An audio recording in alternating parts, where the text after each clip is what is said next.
जय मसीह की प्रिय, एक और बार प्रभु यीशु मसीह का सामर्थ्य और पवित्र नाम से आप सबको जय मसीह की। प्रभु यीशु मसीह आप सबको आशीषित करें और मुझे भी आशीषित करें। एक और बार मैं आपके सामने एक और वचन लेकर के आया हूँ और आपके साथ में बांटना चाहता हूँ वचन को। तो हम लोग जो है ध्यान पूर्वक सुनेंगे। प्रभु यीशु मसीह जो है इस वचन से आप सबसे बातचीत करेगा, मुझे पूरा विश्वास है।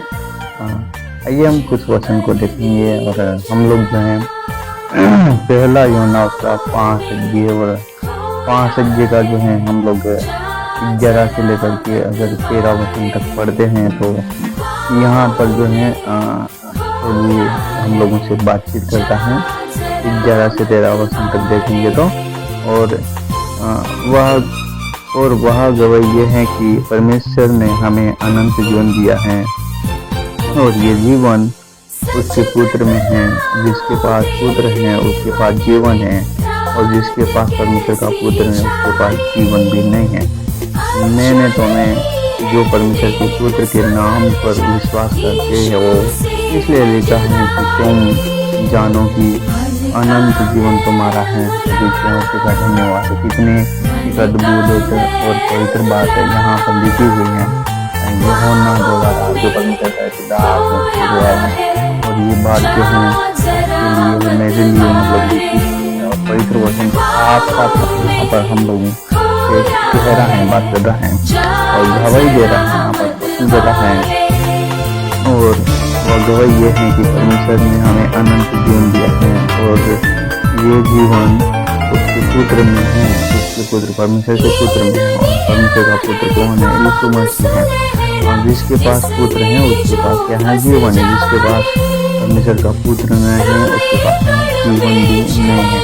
तो हम लोग यहाँ पर समझ सकते हैं जिसके पास सच में प्रभु यीशु मसीह नहीं है उसका जीवन तो है बहुत ज़्यादा जो है परेशानी में है, ठीक है, बहुत ज़्यादा तकलीफ में है।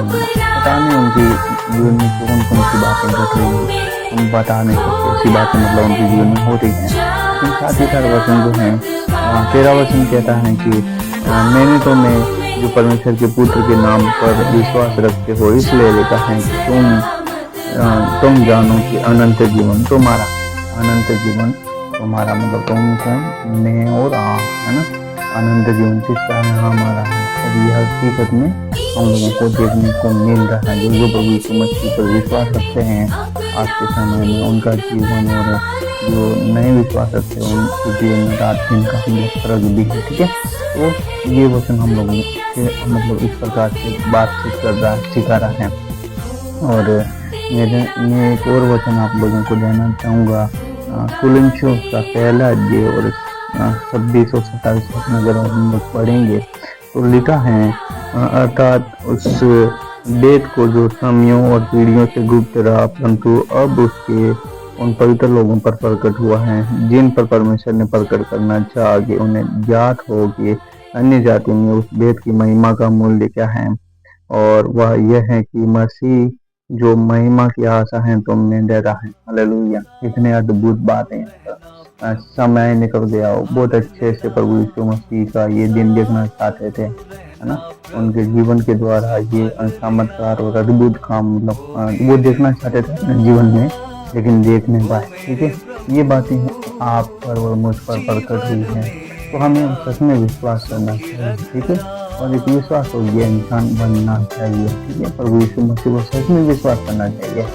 ये प्रभु यीशु मसीह का जो पवित्र वचन आपके लिए और मेरे लिए ही है, ठीक है। हमने पढ़ा अभी पहले जो उस अध्याय को आप पढ़ सकते हैं। यूहन्ना 5 अध्याय और हमने कहाँ से कहाँ तक पढ़ा? 11 से लेकर 13, ठीक है। जिसके पास में पुत्र है उसके पास में क्या है? जीवन है। जिसके पास में पुत्र नहीं उसके पास में जीवन भी नहीं है। वचन साफ बता रहा है और हम लोग वापस उसी में जाएंगे। हाँ, पहला यूहन्ना 5 अध्याय 5 का हम लोग 20 वचन को अगर पढ़ेंगे तो लिखा है हम भी जानते हैं कि परमेश्वर का पुत्र आ गया है और उसने हमें समझ दी है कि हम उस सत्य को पहचाने और हम उसमें जो सत्य हैं अर्थात उसके पुत्र यीशु मसीह में रहते हैं सच्चा परमेश्वर अनंत जीवन ये कई सारी बातें जो हैं हमारे लिए दी हमें अभी क्या करने की आवश्यकता है, विश्वास करने की आवश्यकता है और उसके वचनों के अनुसार हमें चलने की आवश्यकता है। तो यीशु मसीह वचन के द्वारा आपको बहुत बहुत आशीष करें, आप उस वचन पर मानन करें, विश्वास रखें और तो यीशु मसीह का धन्यवाद करते हैं।